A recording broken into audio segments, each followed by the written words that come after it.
It is a Friday for some on the call, a casual Friday as the Fenway Rundown is back. Uh, Chris Cotillo here, Sean McAdam, I'm going to guess jet lagged version of Sean McAdam on the other end of this call Somewhat, today. somewhat late Home night. home from the West Coast after three in San Francisco, three in Anaheim. The Red Sox are finally home, and they will be home for much of the next couple of weeks. They have a week-long homestand now against the Toronto Blue Jays and Terry Francona Cincinnati Reds, then a quick three in Washington, D.C. next week, and then they come home for seven before the break against Colorado and Tampa. So that is, I think, 13 out of 16. Am I right? At home to close out the That's first correct. half. And I think that'll be obviously an important couple weeks as they figure out, as we do every July, what they're going to do at the trade deadline. We touched on that a little bit when we recorded earlier in the week. The Red Sox have since lost some more. Sean, you were covering for us in Anaheim. Your takeaways from yet another bad Red Sox sweep on the road.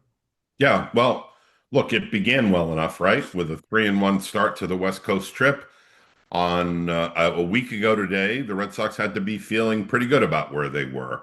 They had taken 2 out of 3 in Seattle, and that followed three series wins prior to that. And it looked like they had a pretty good shot to take the series in San Francisco. And then all hell breaks loose, and they now have a 5-game losing streak that they have lugged home as a unwanted souvenir from this 3-6 road trip. They were not as sloppy in Anaheim as they had been in San Francisco, though that would have been unimaginable have been sloppier than they played at Oracle Park. Well, they were on the base paths at times, but go ahead. Yeah, they were, but they were not gift wrapping unearned runs by the Right. dozen as they did in San Francisco. But still, the Angels are not very good. They were a couple of games under 500, 3 games under 500 when the series began. They got back to 500 on the backs of the Red Sox, who had um, different issues, bad pitching, uh, inopportune offense and hitting, and you can't get swept by a very mediocre Angels team, but they did, and here we are. Yeah, and you know what? They, were a hair away from being 0-6 against that Angels team over the last, month or so. That Rafaela home run that barely got out is the only win in those 6 games, 1-5. You add that to the, I think, 4-3 against the White Sox. Like those are the teams in the American League that are not that good. Kikuchi, I know, has given them trouble over the years, and he did in the finale on Wednesday. But you can't go 1-5 against the Angels. Yeah, and even there, they had him on the ropes in the first inning, made him through 31 pitches, Yeah. took advantage of an error to score a couple of unearned runs, and then turned into, the meek Red Sox with quick at bats, 3 up and 3 down, one after another. I think at one point Kikuchi had retired 19 out of 20. They weren't competitive at bats. They were hmm 3 and 4 and 5 pitch at bats. They were chasing outside the strike zone. It was a real show of offensive ineptitude. Yeah, and that is, I think, something we're going to see over the next at least couple of weeks as this lineup stays the way it is. Bregman is going to come back, probably right after the All-Star break or shortly thereafter.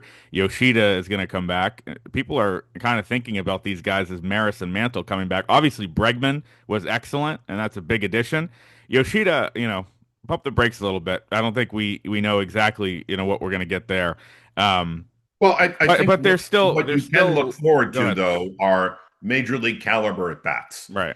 He's not a thumper. He's not going to come back and be a cleanup hitter and hit home runs, but he will give you competitive at bats, which frankly they're not getting from some spots in the lineup. So his return will represent an upgrade. He's not a savior, but they'll be at least a little better because he's back. But like that's still at the maximum two spots in the lineup that get a little bit better. You're still on a lot of days going to be, asking the same inconsistent performers and the same group of young players to carry your offense. Obviously, without Devers, even when Bregman comes back, you're still going to have whether it's Toro or Romy or Refsnyder or some of these guys. And look, they've all had good moments this year. They've all, I would say, outperformed expectations. But at a certain point, you are who you are, as you like to say. Narvaez has taken a little bit of a step back here the last couple weeks. Of course he has, because you can't Right. expect that production from that guy all year. We're seeing the lumps with Anthony Meyer to a lesser extent. We saw it with Campbell.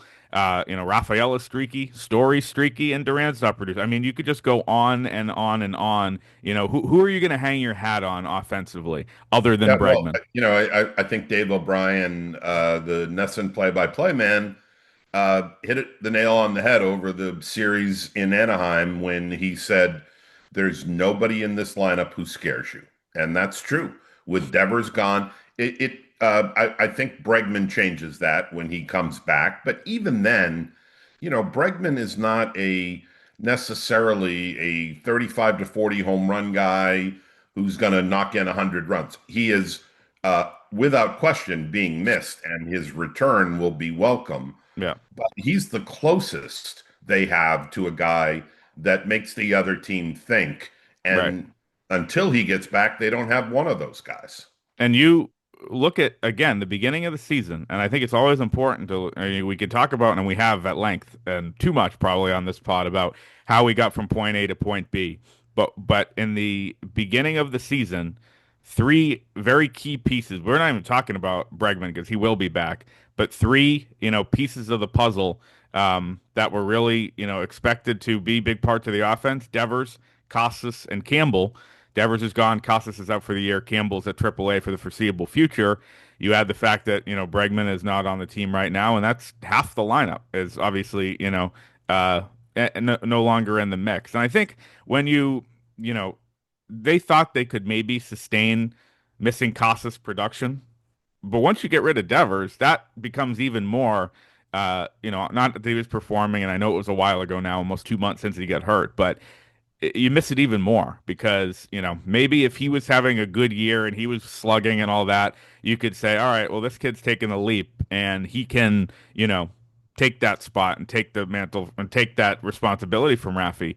He's not in the mix. And it's just a team that, any given night, it's not, look, I go back to this point. I've talked about this a lot, not in a couple weeks. There's been a lot going on. But well, we don't need these kids to be saviors when they come up. It's just turned out to be completely the opposite of what's happened. You have Anthony hitting third or fourth every night. You have them both, as fans wanted, facing lefties, having big at bats. They're playing every day. They are expected and needed to be the saviors because of where the team is. And, if they're not hitting, you can expect that because it's their first taste of major league action.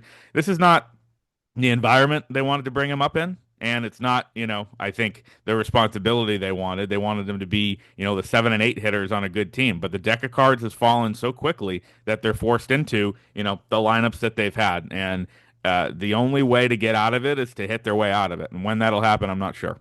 Yeah, I mean, you see flashes of it. You see Meyer having a big game the other night with 3 hits and making the adjustment to second base without any incident. Hmm. He's been very impressive. You look at the batting average, I think it's like 224, but 4 home runs, some better at bats. Roman is obviously struggling against lefties. I don't think he has a hit yet against lefties. The strikeouts pile up. Again, He's walking a lot though. Like if you, it's a good at yep, bat. yep. The at-bats have been better, but this is one more example of people expecting too much and people screaming about the left-handed thing. Well, he was hitting 310 against lefties at Right. Worcester. Yes, at Those guys Worcester. are throwing 83. Right. I mean, they're better than that at times, I but know. there's a huge gap between AAA and the big leagues. We're seeing it play out. We saw it with Campbell, we saw it with Meyer, and we're seeing it with Anthony. It is a big, big step, and there is a learning curve, and it's going to be painful at times. And we've seen at bats where both of those guys, Meyer and Anthony, look overmatched. The hope is that over time, that becomes less and less of a case, and you can see some confidence growing and improvement being made. But there are going to be growing pains with these kids. They are 21 and 22 years old, and to think that they are going to come up and light the American League on fire in their first few weeks or months is completely unrealistic. And I don't think the Red Sox wanted it this way, but as you said, The trade of Devers and some injuries have kind of thrown them into the deep end right away. Right. And, there's only one way to learn in the big leagues. If this is a lost season, they can take their lumps and struggle and be ready to go for next year, I guess, if there's a silver lining. But again, the Red Sox envisioned Casas, Devers, Bregman, Abreu, Duran kind of being that not veteran in a lot of ways because Abreu's only second full year, Duran same thing, being that kind of core, and these guys sliding in later in the lineup, right? And that's just not happened. You have Narvaez hitting in the middle, you have Anthony hitting in the middle. Meyer was when he came up a little bit lower, most days, but it just goes to show you again, house of cards, deck of cards, whatever you want to call it. It just completely has collapsed, and you're at this point on June 27th where if the Red Sox are going to buy or sell, that decision we're going to talk way too much about over the next 4 or 5 weeks is in the hands too much of Anthony and Meyer, and that pressure is on them to produce to keep a Aroldis Chapman on the team or whatever it may be. Here's a trivia question that I think most Red Sox fans would not get correctly. On the active roster, what position player currently leads the Red Sox in WAR? Rafaela. Yes, but how many people would get that? Yeah. Wow. And what does it say about a guy who until recently had an OPS sub 700 that he is now your most valuable position player? And The, that takes a the, lot the of other away. guest there is Narvaez too. Like he's Yeah, he's probably in close. the mix, right? Right. And both of them have those elevated numbers chiefly because of their defense, which Right. has been great in both Hmm. cases. Raphael has made a couple of boneheaded decisions on throws that have been dissected here and everywhere, but he has been Yeah. his usual brilliant self in the field. He makes it look easy. He covers a ton of ground.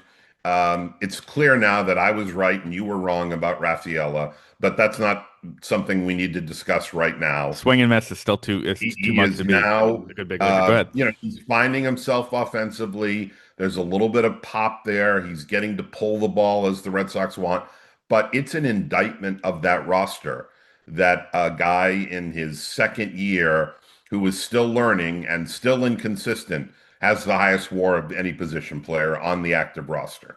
And it also says a lot about Duran and the year he's had too, I think, because, I think they looked at it Huge disappointment. and you look at it from the Red Sox perspective and, you know, the guys I just mentioned, all the guys you expect to be kind of the tent poles, right?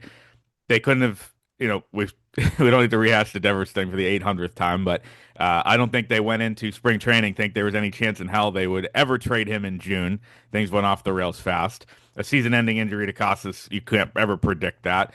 But the one they could have predicted, because I did, and some people did, was the Duran regression. I think they looked at it and said, "Well, we got this superstar leadoff man now, and that's that." You know, and I think there's I think people in the industry that look at last year as the outlier and this year closer to the player. He's probably somewhere in the middle, probably, on the higher end of that middle. But they can't afford for him to be this way because of the rest of the lineup, being in the way it is with Bregman out, Casas out for good, and Devers gone. Yeah, and look, it's not any more complicated in my mind than this. They're mostly everyday leadoff hitter, and I know he's been dropped against lefties, Yeah. has a 307 on base percentage. And that's not who Jarren Duran was, even close last year. He was a dynamic force at the top of that lineup. He With a could lot of slug, too. Right, right. A lot of doubles, a lot of hustle doubles, a lot of balls in the gap. He does have, I think, 8 triples already, which And like leads 21 home runs, didn't he? Like way more home runs than you'd have thought, even covering it. this year. No, last year. Oh, yeah, right, right. Uh, but only a handful of home runs this year. The slug isn't there. Very inconsistent in the field. He leads the American League among left fielders in errors. We've seen him drop fly balls on routine plays. It seems like a couple of times a week he's going to pick up a ball and he juggles it, and it allows a guy to take an extra base. He's been a huge disappointment. There's no getting around it. Yeah, and I was just looking at the numbers. He did have 21 home runs last year, 48 doubles, 14 triples. Right now, 20 doubles still and 8 triples. That's just speed playing, but only 5 home runs, 38 RBI. Slugging percentage was 492 last year, 482 the year before. It's 404, and as you said, a 307 OBP and a 711 OPS from the top of that lineup. Let's get to injuries a little bit. A Cutter Crawford development in Anaheim that you covered and wrote about. He is out for the year. Um, this is, I think one of those freak things that we don't have all the answers on. Maybe he'll be at Fenway today, maybe not. I don't think any fans overreacting because of the way the Red Sox revealed this one. That it was some accident and it wasn't irresponsible. It just happened, and seems like he screwed up his wrist badly enough where he's not going to pitch the rest of the year or at all in Yeah. 2025.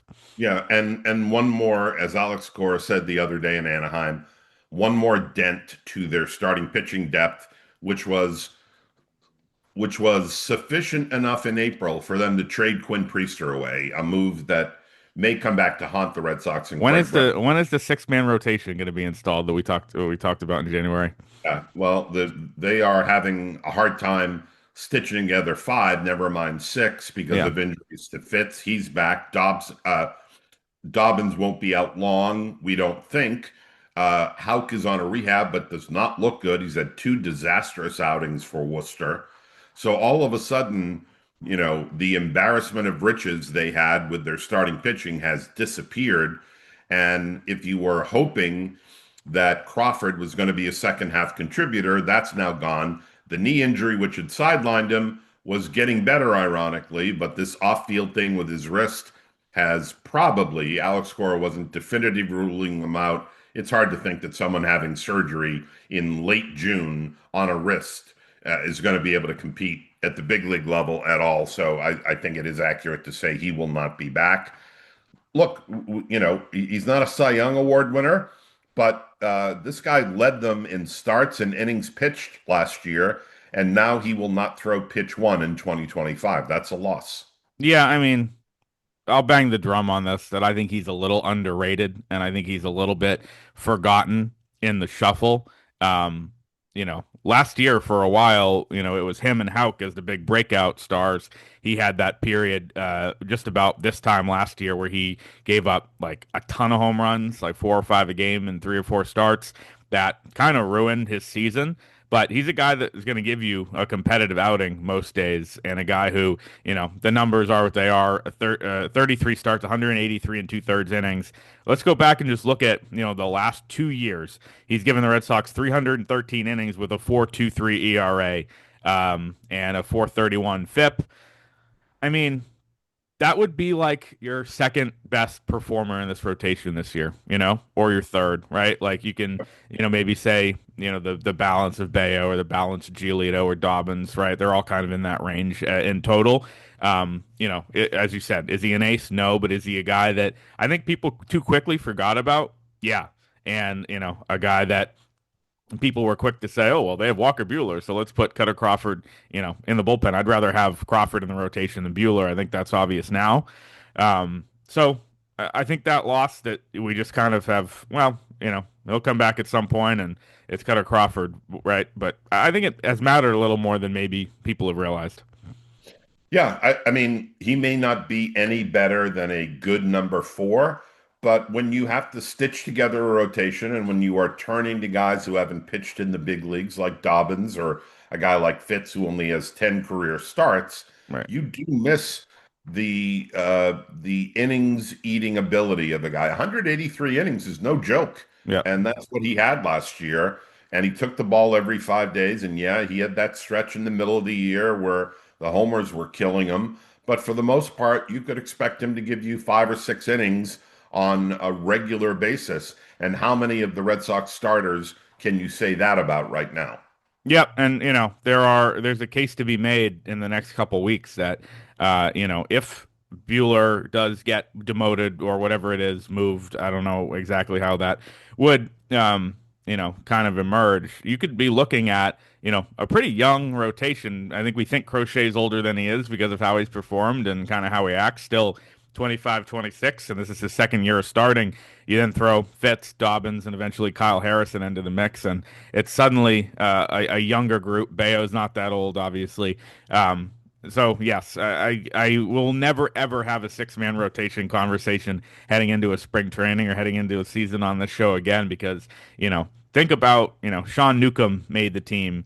He gets DFA'd. He's actually pitched well for the A's, and Priester is gone. He's with Milwaukee, and Dobbins wasn't in the And it's pitched mix. well. He's got a 3.5 ERA. Yeah, and Dobbins was not in the mix at the beginning, and now Kyle Harris. Like it's just, this is how these teams operate. You're going to have 12, 13 guys make starts for you, throughout the year. I still think obviously starting pitching a huge need for the Red Sox if they do buy at the deadline. We're not going to go 45 minutes today because we did record the other day, and Sean might fall asleep. But this homestand, you're looking at, or this next couple weeks, a chance for the Red Sox to play some teams that are not very good on paper, mostly at home. You think it's kind of a big stretch here before the All-Star break. The Blue Jays, who I think are, maybe a little bit better than people thought. I was a guy who said there's no reason this team should be bad at the beginning of the year. Remember that when we did our predictions and I was high on them? So they're 6 games above 500. So, pats on the back for me. But then they do have the Reds coming in, a team that is kind of in that vast middle in the National League, even though they are 3 games over. Wow, the NL Central is a lot better than I thought. Your old friend Terry Francona in town. They go to Washington for 3 days, a weird schedule, 11-4 and 130 next weekend. Washington's bad, 15 games under 500. Then you get the Rockies for 3. They are historically horrible, 18 and 63. And then, of course, the Rays always find a way, and they are had surged. And so you get them. The Red Sox have played them okay this year. So, all right, right, they're 4-2, right? I think against Tampa. Mhm. So you have chances here, especially the Reds and Washington and Colorado in that stretch Yeah, to I mean, to to pile me, up something. the next couple of weeks are they have to keep their heads above water here. Well, Uh, not to let me just also give you right after the break. Middlebrooks talked about this on the broadcast the other day. At the Cubs, at the Phillies, Dodgers at home are your games leading up to the deadline. So yeah, head above water. It might be putting it a little lightly, well, honestly. I meant up to the break. Yeah, They've got to get to the break and be over 500 and beat up on some of these teams that they should take advantage of. That means winning a series with Toronto. That means winning a series with Cincinnati. That means winning a series in Washington against a bad team. Hard to sweep a team on the road. Got to get two there. I mean, we've got to see something close to they got to six. sweep Colorado. Pardon me? They got to sweep Colorado. Yeah, yeah, that's a team that you should sweep at home, frankly. Yeah. Um, we'll see. But, they've got to build themselves a little cushion going into the break because, as you noted, it gets much harder after the break with three good teams right in a row. And then, they're in Minnesota when the deadline happens. Minnesota is kind of in the same spot they are, but talented, all that. So, you don't count on like wins at the Cubs and at the Phillies and against the Dodgers to vault you into position to buy, right? Like this is something I've harped on now for years because again, we always are in this boat talking about what are they going to do? Are they going to buy? Or are they going to sell? Are they in or are they out? Every time, every year around this time, every game is 1 out of 62. But these games in July that determine if you are going to be on either side of that line, they matter more than the rest of the season. And I think that starts obviously tonight against Toronto. It feels like to me, Toronto's veteran pitchers always pitch very well against these guys. Barrios and Bassett in the first couple games, of course. They're missing, as Johnny Miller called him, the Goose Man this weekend. So that's at least a plus. We'll have it covered for you on MassLive.com and be back with the Fenway Rundown next week.